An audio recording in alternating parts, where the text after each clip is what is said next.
था ना। So, yes, guys, we were saying, do not say anything if you're not confident about जो भी आपने रेज्यूमे में लिखा है. Make sure जो भी आप लिख रहे हो उसके बारे में या तो आपको पता है, या अगर आप इंटरव्यू में जा रहे हो और आपको नहीं पता है, उतने कॉन्फिडेंट नहीं हो, तो आगे से मत बताना. So yeah. So the next question to Sakshi is, which all are the platforms आपने यूज किए? Also at the same time आपको और कौन सी कंपनी के इंटरव्यू कॉल्स आए एंड उनका क्या प्रोसेस था? तो आई बिलीव कि लिंक्डइन ही सबसे अच्छा सोर्स रहा है मेरे केस में। तो मैंने ओवरऑल 4 कंपनी के साथ इंटरैक्ट किया, जिसमें हम्म. से 2 कंप्लीटली लिंक्डइन पे कमेंट करने से आए थे। हम्म. एएमडी में ये कमेंट करने से आया था मुझे। हम्म. और फिर एक और कंपनी थी न्यूयॉर्क में बेस्ड एडसेंस करके। हम्म. तो वो आजकल जनरेटिव एआई को यूज़ करने की काफ़ी कोशिश हो रही है। हम्म. वो ओपन एआई के जो एपीआईज़ हैं, कोई उस पे रैपर डिज़ाइन करने की हम्म. कोशिश कर रहा है और फिर वो कंपनी के खुद के भी एल्गोरिथम्स थे। हम्म. तो मैंने शायद आई थिंक वो पोस्ट करते ही 3-4 मिनट में मैंने कमेंट कर दिया था कि हाँ, मैं इंटरेस्टेड हूँ, प्लीज़ देख लो। हमारा एक कोर्स था recent progress in AI ML करके। या. उसमें हम लोग ओपन एआई के एपीआईज़ के साथ बहुत कुछ उसके ऊपर बनाने की कोशिश कर हम्म. रहे थे। तो ऐसे हमारा एक प्रोजेक्ट था, तो मैंने कहा ये लिंक है, आप एक बार देख लीजिए करके। हम्म. तो वहाँ से मुझे कॉल आ गया सरप्राइज़िंगली। हम्म. आई बिलीव दिसंबर में जब एएमडी का रिजेक्शन आ गया था, तो मुझे काफ़ी बुरा लगा था। और बुरा इसलिए नहीं लगा था कि मुझे रिजेक्शन आ गया, बुरा इसलिए लगा कि कोई ओए नहीं और कोई कॉल नहीं है, मैं अप्लाई कर रही हूँ, कोई रिस्पॉन्स नहीं आ रहा है, समझ में नहीं आ रहा है क्या करूँ? आई बिलीव यूएसए में सबसे बड़ी प्रॉब्लम हो जाती है कि ऐसा लगता है जैसे अंधेरे में तीर मार रहे हैं। हम्म. ऐसे मेरे रिज़्यूमे में इश्यू क्या है? क्या कुछ कीवर्ड्स गलत हो रहे हैं? फॉर्मेटिंग की प्रॉब्लम है? एटीएस से मेरा टेम्पलेट बहुत बढ़िया मैच नहीं कर रहा है हम्म. और फिर किसी ने टिप दिया ये कीवर्ड मिलाने वाला भी। हम्म. बट वो सिम्प्लीफाई वाला जो को-पायलट है, वो कई बार कीवर्ड्स भी आड़े-तिरछे सजेस्ट करता है। तो मेरी तो समझ में नहीं आ रहा था कि अब क्या करना चाहिए। बट वो कॉल आया हम्म. और उस कंपनी के फाउंडर के साथ ही मेरी बात हुई हम्म. और वो फुल स्टैक डेवलपर एक एक्सपेक्ट कर रहे थे hmm. And there was a very long conversation about कि एक कैश कैसे डिज़ाइन किया जाना चाहिए स्पेसिफिक वेबसाइट के लिए। हम्म. इस पे आधे घंटे बात चली एंड वो कई बार इंटरव्यूअर से समझ में आ जाता है कि मतलब ये सही डायरेक्शन नहीं ले रहा है इंटरव्यू। एएमडी के केस में आई बिलीव मेरा इंटरव्यू ठीक ही गया था, हम्म. बट इंटरव्यूअर का कैमरा बंद था, तो मुझे ऐसे एक्सप्रेशंस देख के फीडबैक नहीं मिल रहा था कि हाँ. क्या प्रॉब्लम है, क्या करना चाहिए? और मैंने एक चीज़ इंडिया में थोड़ा-सा सीखा है कि it doesn't hurt to ask for feedback. कभी-कभी ऐसे बोल देना चाहिए कि हाँ, मैं बहुत यंग प्रोफेशनल हूँ, मुझे कुछ एडवाइस मिल जाता, कोई टिप्स मिल जाती। हम्म. उसमें भी कभी-कभी interviewers the worst they Exactly. Will say is कि इंटरव्यू के बाद फीडबैक दे देंगे, रिक्रूटर बताएँगे हम्म. और अगर अच्छा रहा तो ठीक है, वो कभी-कभी अच्छी बातें बोल देते हैं ऐसे। बट अगर बहुत स्ट्रॉन्ग साइन है कि लेने वाले हैं, हम्म. तो they will say a lot of good things about their company कि हमारी कंपनी में ये करते हैं, ऐसे करते हैं। ये मेरा ऑब्जर्वेशन रहा है अभी तक इतने इंटरव्यू करते-करते। तो वो दोनों इंटरव्यू से ही मुझे समझ में आ गया था कि हम्म. मतलब अब मुश्किल है और सिम्प्लीफाई से अप्लाई कर रही थी, लिंक्डइन से अप्लाई कर रही थी, इंडीड से अप्लाई कर रही थी, मॉन्स्टर जॉब्स पे देख रही थी मैं, हम्म. जॉबराइट.एआई पे देख रही थी। बट काफ़ी ज़्यादा रिजेक्शंस आ रहे थे। मैंने रेफरल्स से भी ट्राई किया। कुछ केसेस में रेफरल से अगले ही दिन रिजेक्शंस आ जाया करते थे। तो मैंने फिर अपने जितने भी वीआईटी के सीनियर्स हैं, उनको रीच आउट करना शुरू किया क्योंकि हम्म. जनवरी एंड पहुँच रहा था ये। हम्म.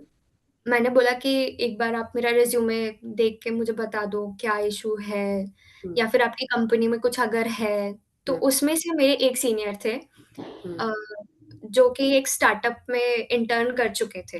हम्म। तो उन्होंने मुझे ईमेल आईडीज़ दिए कि अगर नहीं करेंगे रिस्पॉन्ड तो कोई बात नहीं, नहीं करेंगे।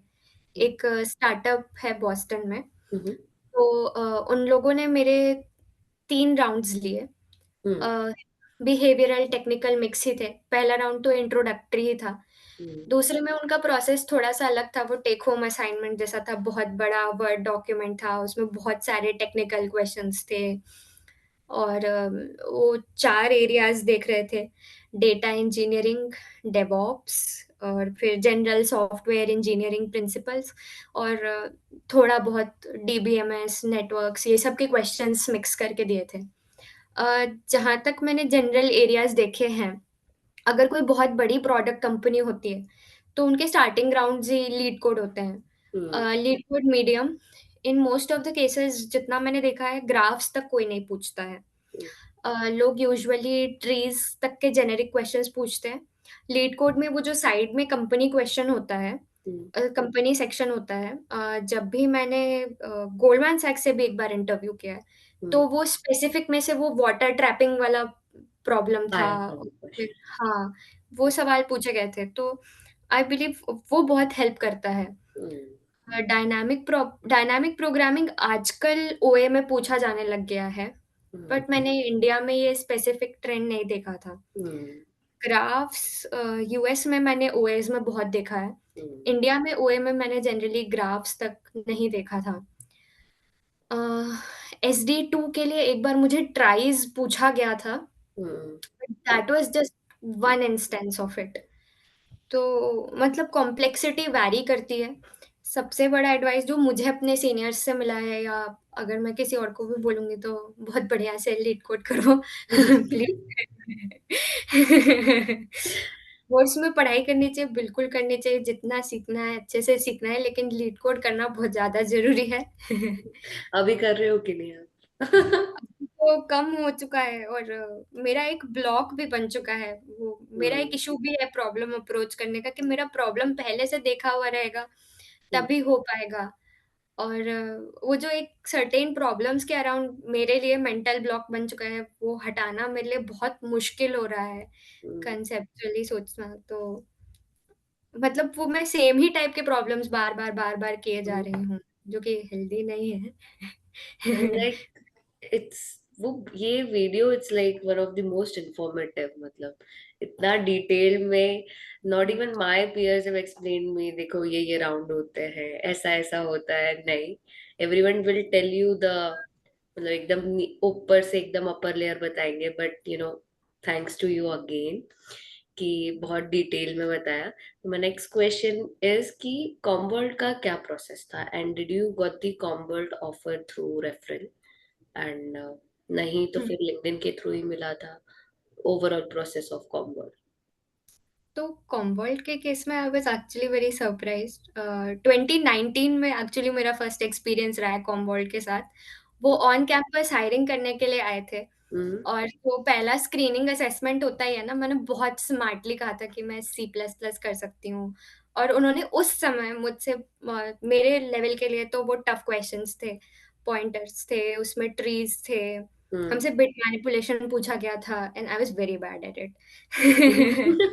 जो लोग आगे इंटरव्यूज़ में गए थे, उनसे उन्होंने शायद फ़ाइल सिस्टम डिज़ाइन करने कहा था, उस समय अंडरग्रेड के टाइम पे। हम्म। तो ये मेरा 2019 का इंट्रोडक्शन था और तब से कॉमवर्ल्ड की मेरी एक इमेज थी कि ये लोग तो मुझसे बहुत टफ क्वेश्चंस पूछेंगे।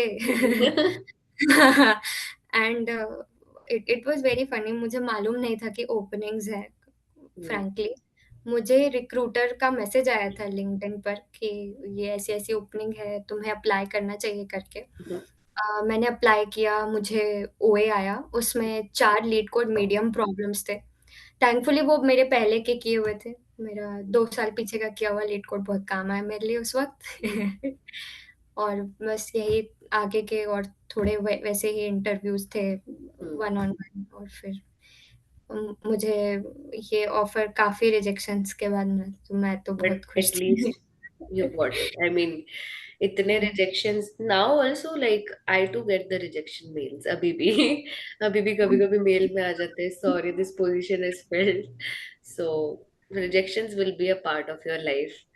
आप मास्टर्स करने आओगे तो बस वो सुबह उठोगे तो रिजेक्शन हुँ, एवरी डे, राइट। मतलब वो आपको एक होप तो रहेगी, but I I would say मेरे को एक पीयर बोलते थे, लाइक माय सीनियर, ऐसे वो बोलते थे कि देखो टनल है, बहुत डार्क टनल है, but you need to keep moving, there will be a ray of light at the end, आएगा, आएगा, and you know you it will be worth it. And now when I talk to him he is like, कैसा लग रहा है अभी? I told you ना, I been through that phase, and अभी कैसा लग रहा है, अभी वो लाइट कैसी लग रही है बाहर आके, एंड आई वाज लाइक अच्छा लग रहा है, इट्स लाइक इट्स गुड। तो अभी फुल टाइम की जंग वापस बाकी है हमारी, मैं बोलने वाली थी अगर लाइक वो बाकी है अभी, वो बड़ी टनल बाकी है अभी, ये छोटी टनल थी, हम बाहर आ गए थोड़े टाइम के लिए, अब वो बड़ी टनल बाकी है। So the last question will be like, what would be the advice, या ऐसी कौन सी चीज है जो आप बताना चाहोगे सबको कि that they should keep in mind, अगर वो आ रहे हैं मास्टर्स करने और अप्लाई भी कर रहे हैं तो व्हाट वुड बी दैट? तो मुझे लिंक्डइन पे भी अभी इनकमिंग ग्रेड्स या इवन रेडिट पे बच्चे मैसेज करते हैं कि हम आने वाले हैं, ये ऐसा-ऐसा प्रोफाइल है। अ, मेरा पर्सनल सजेशन बच्चों को मोस्ट ऑफ द टाइम ये रहता है कि थोड़ा-सा फाइनेंशियल ऐसे हम्म। देख कर के आना चाहिए, बहुत बड़ा लोन नहीं उठाना चाहिए, हम्म। क्योंकि हर कोई अपने टाइप का होता है। हम्म। मेरे केस में मेरे लिए बहुत ज़्यादा मुश्किल है, मतलब मैंने अंडरग्रेड भी लोन लेकर के किया है। सेम। तो वो हाँ, मेरा कॉलेज बहुत महँगा था। आई हमारा कांट कॉलेज बट बहुत महंगा था। Like I am from SRM, she is from VIT, तो हमारे कॉलेजेस बहुत महंगे थे, बहुत ज्यादा। तो कमेंट सेक्शन में कुछ लोग बोलेंगे हाँ, आईआईटी नहीं निकला, तो सही में नहीं निकला, अब क्या करते, अब हमें कोई अच्छी जगह पढ़ने जाना तो था ना। पर सो अच्छा मत था, नहीं इट वाज नॉट हाँ, बैड, नहीं इट वाज़ 110% वर्थ इट। मुझे वर्थ इट। जो अपॉर्च्युनिटीज़ मुझे वीआईटी से मिले हैं, I am still thankful to them. मुझे वहाँ के कनेक्शंस आज तक काम आ रहे हैं। मतलब it exactly. Was the best thing. Uh, वो तो मेरी भी मर्ज़ी नहीं थी। My dad took a bet on me and I am glad that he did same, that. Even that's the same in my case as well, I was not even ready कि मुझे SRM जाना है, no dad is like चले जाओ। बाद जब fees का bill आता है तो देख लगता है कि कैसे होगा। सही में। पर we made it, I mean वो हो गया, देन हम मास्टर्स के लिए भी आए तो वी हाँ। Made it. तो मास्टर्स का मेरा रिकमेंडेशन रहता है, इंडिया के केस में होता है कि जो फर्स्ट जॉब होती है, वो हम्म। कैंपस प्लेसमेंट्स के थ्रू मिल जाती है। हम्म। मेरे केस में वीआईटी में एटलीस्ट दिन में मैंने 3-4 कोडिंग असेसमेंट इवन दिए हैं कंपनीज़ के लिए। तो मुझे पता था कि ठीक है, एज़ लॉन्ग एज़ मैं असेसमेंट्स में बैठती जा रही हूँ, मैं इम्प्रूव करती जा रही हूँ, मुझे कोई जॉब मिल जाएगी। हम्म। यहाँ वो असेसमेंट ही कैसे लैंड करना है, वो नहीं समझ में आ रहा होता है। बहुत ज़्यादा अनसर्टेनिटी है। जैसा कि मैंने वीडियो में एक बीच और भी बोला था हम्म। कि if you are not landing something right now, it's not on you at all. Correct. वो आप बहुत स्मार्ट हो सकते हो, टैलेंटेड हो सकते हो, बट सिचुएशन नहीं एड अप हुई तो मतलब नहीं कर सकते हैं कुछ। थोड़ा और सा उसकी हाँ, थोड़ा थोड़ा-सा। सा तो मतलब फाइनेंशियल बेट लेना, फॉर दैट एज़ वेल मैं अपने पापा की बहुत शुक्रगुज़ार हूँ। और मेरा ये जो जॉब स्विच था, इट हेल्प्ड मी इंसेनली। अ, तो ये जो 3 साल plus pandemic working from home, इसमें मेरे काफ़ी ग्रो। डिसेंट सेविंग्स हो गए थे। एंड स्टेट यूनिवर्सिटी में पढ़ना भी बहुत ज़्यादा हेल्प करता है हमें। हम्म। कुछ बहुत अच्छे नामी प्राइवेट यूनिवर्सिटीज़ हैं जिनका फ़ीस बहुत ज़्यादा है। और उतना मैसिव लोन पर आना एक बहुत एडेड स्ट्रेस देता है कि अगर ये जॉब नहीं लगी, it's like that one shot, अगर नहीं होता है डू और डाई सिचुएशन हो जाता है। अ, कितने भी इंडिया में पैसे कमाए हो, सब डिवाइडेड बाय 80, सब डिवाइडेड बाय 85 होता 83 चल रहा था अभी तो, नहीं अभी 82 है, I just check today morning only क्या चल रहा है। यू विल स्टार्ट सीइंग कि अरे $5 का इंडिया के हिसाब से 400 रुपए की है। सब्जी है। सो बहुत मुझे दुःख होता था। हम लोग ऐसे पेंट्री से कैसे सामान लेके लेके आते थे। आना। मैंने तो उसी पे चलाया है बहुत दिन, सो जब तक ऑन नाइस। कैंपस नहीं लगी थी। हाँ। तो मेरा ये बहुत बड़ा टिप होता है कि प्लीज़ बहुत बड़ा लोन मत उठाओ, अभी सिचुएशन अनसर्टेन है। थोड़ा-सा प्लानिंग देख कर के आओ कि मतलब लो रिस्क हो तुम्हारे फाइनेंशियल्स के केस में। अ, दूसरा अ, कि जो है लीड कोड डेफ़िनेटली बहुत बढ़िया से करो एकदम अच्छे से बिल्कुल ही। और कोर्सेज़ के टर्म्स में भी यहाँ आने पे थोड़ा-सा बैलेंस बना कर के रखना चाहिए।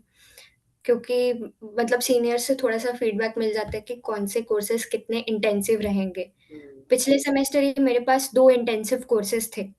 मतलब लोग हैं जिन्होंने 2 इंटेंसिव कोर्सेज़ मैनेज किया। प्लस एक बहुत स्ट्रॉन्ग एपी पे इंटर्नशिप बहुत अच्छी इंटर्नशिप के साथ अपना सेमेस्टर निकाला है। बट मुझे अपनी पर्सनल कैपेसिटी भी थोड़ी-सी देखनी पड़ती है। आई वाज़ वेरी ग्लैड कि मुझे ये ऑफ़र मिल गया बिकॉज़ मिड मार्च के बाद से मेरे पास बिल्कुल ही अप्लाई करने का टाइम नहीं था। हम्म।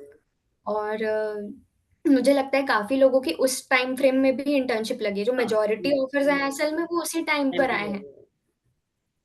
तो थोड़ा-सा ये बैलेंस बना कर के चलें और फिर उसके बाद यहाँ पे वही है कि बहुत अप्लाई करना पड़ता है, बहुत अनसर्टेनिटी भी रहती है। बट सुबह शाम एवरी टाइम जब आपको फ्री टाइम मिल रहा है तब अप्लाई, वो लाइफ का पार्ट हो गया है। अभी हम थोड़े से इंटर्नशिप में बिजी है, वरना वो वापस होने वाला है हमारे साथ भी, बट अभी हम थोड़े से रेडी रहेंगे। बाकी बढ़िया है, ऐसा नहीं है कि यहाँ पे ऐसे हम लोग डरा रहे हैं, बिल्कुल ही फ़ियर रेडिट में टर्म है फ़ियर मॉन्गरिंग कर रहे हैं, ऐसा नहीं है। मतलब बस अगर reality, we are just trying to tell हाँ, यू द रियलिटी। तो थोड़ा प्रिपेयर्ड होके अगर जंग के मैदान में उतरेंगे तो ज्यादा अच्छा है। सारे वेपन्स लेके, तो इट विल बी गुड। बाकी तो लाइक थोड़ा सा लक भी है, but always that's one thing that मुझे लगता है कि hard hard work always beat luck. अगर आप कहीं ना कहीं वो स्टोर होगा, and one day you will get that. तो और I mean I am really glad and thank you so much for your time. इतना डिटेल्ड एंड इतने अच्छे से you explain each and everything, your process, your experience, and I am very happy. Congratulation once again कॉम हुँ, world के लिए। And जल्दी मिलते हैं स्टोरी में। हाँ, बस ये है कि बिल्कुल। फुल टाइम लेके आए। आई शुड नॉट से दिस क्योंकि अगर कोई हमारी कंपनी वाले देखेंगे तो हाँ, बट ये हाँ। यही करते हो तुम लोग, यही सब करते हो तुम? ये हमारा एक्स्ट्रा टाइम है। तो हम ज्ञान भी बांट रहे हैं और हमें ज्ञान चाहिए भी। और अभी वी आर मुझे तो स्टिल इन बहुत आवर लर्निंग फेजेस। हमें ऐसे लगता है एग्ज़ैक्टली कि कॉर्पोरेट वर्ल्ड में आके ऐसे लगता है कि हमें कुछ नहीं आता। सच में नहीं आता। There is a lot to learn, there is a lot to explore, but still I hope ये वीडियो आप सबके लिए बहुत ज्यादा हेल्पफुल रहा होगा। एंड ऑल्सो मैं साक्षी का लिंक्डइन प्रोफाइल कमेंट बॉक्स में नीचे डिस्क्रिप्शन में मेंशन कर दूंगी, एंड आप उनको रीच आउट कर सकते हो। And yes, you can talk to her, जितने भी सारे डाउट्स है, जो भी कंपनीज, साक्षी ने ऑलरेडी इंटरव्यू दे रखे हैं, तो you can always reach out to her. And उनको बहुत अच्छा नॉलेज है, ये वीडियो में आपको समझ आ गया होगा। And honestly like you will get a lot of मतलब हेल्प उनसे भी। सो या, और ऐसे ही आगे videos I will be sharing with all of you. So don't forget to like share subscribe, and useful लगे तो do share it with your friends, जो भी लोग मास्टर्स करने आ रहे हैं या और भी यूनिवर्सिटीज में जो भी लोग वीडियो देखेंगे। So thank you very much, thank you for your time. बहुत फाइनली हमने ये वीडियो शूट किया, like from last 2 weeks we were planning, and today we got the time and finally we shooted it. So Baki, all the best for your internship. We'll see you soon in Stony. बिल्कुल, अभी बहुत apply करना मुझे बाकी है। अभी तो शुरू होगी वो प्रोसेस। ओके। चलो, बाय।